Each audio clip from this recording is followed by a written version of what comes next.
Setelah merebaknya virus corona di Indonesia, sejumlah tempat memberlakukan pengecekan suhu tubuh bagi setiap orang yang hendak masuk ke ruangan.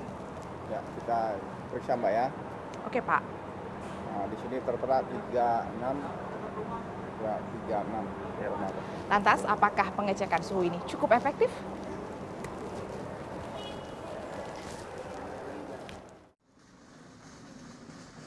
Gejala penderita yang terinfeksi COVID-19 adalah mengalami demam, batuk, sesak napas, dan kesulitan bernapas. Pada kasus lebih parah, infeksi dapat menyebabkan pneumonia dan sindrom pernapasan akut. Namun faktanya, 2 pasien yang diumumkan positif COVID-19 tidak mengalami demam tinggi, hanya mengalami gejala batuk dan pilek. Hal ini yang membuat sejumlah karyawan di DKI Jakarta tidak percaya terhadap pengukuran suhu tubuh ini. Nggak percaya.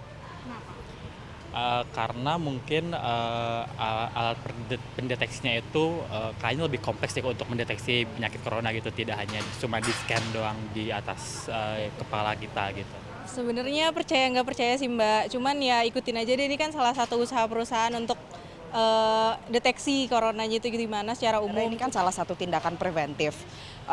Nah, salah satu indikasinya adanya corona itu kan dari imun kita yang nggak baik. Nah, makanya ini salah satunya perusahaan untuk bikin pengecekan suhu ini gitu. Jadi nggak ada salahnya juga untuk kita mengikuti prosedur ini. 16. Demam merupakan peningkatan suhu tubuh lebih dari 38 derajat Celcius. Gejala ini menandakan ada penyakit dalam tubuh lantaran ada reaksi dari sistem imun melawan infeksi virus, bakteri, jamur, atau parasit penyebab penyakit. Ketua Satgas Wabah Corona Ikatan Dokter Indonesia, Profesor Zubaidi Jurban, mengatakan bahwa demam merupakan gejala utama COVID-19. 2 pasien yang tidak mengalami demam terlebih dahulu hanya sebagian kecil dari kasus yang ada. Apakah efektif pemeriksaan suhu untuk uji saring? Efektif karena kriteria yang berlaku sampai sekarang sebagian besar kasus adalah panas, kemudian batuk dan sesak.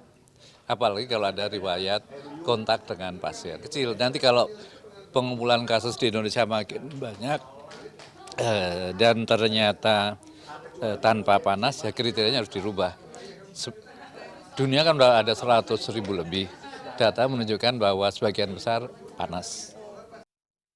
Cara kerja termometer dalam hal ini termogan dalam mengukur suhu tubuh adalah dengan memancarkan energi inframerah. Semakin panas suatu benda, maka molekulnya semakin aktif dan semakin banyak energi inframerah yang dipancarkan.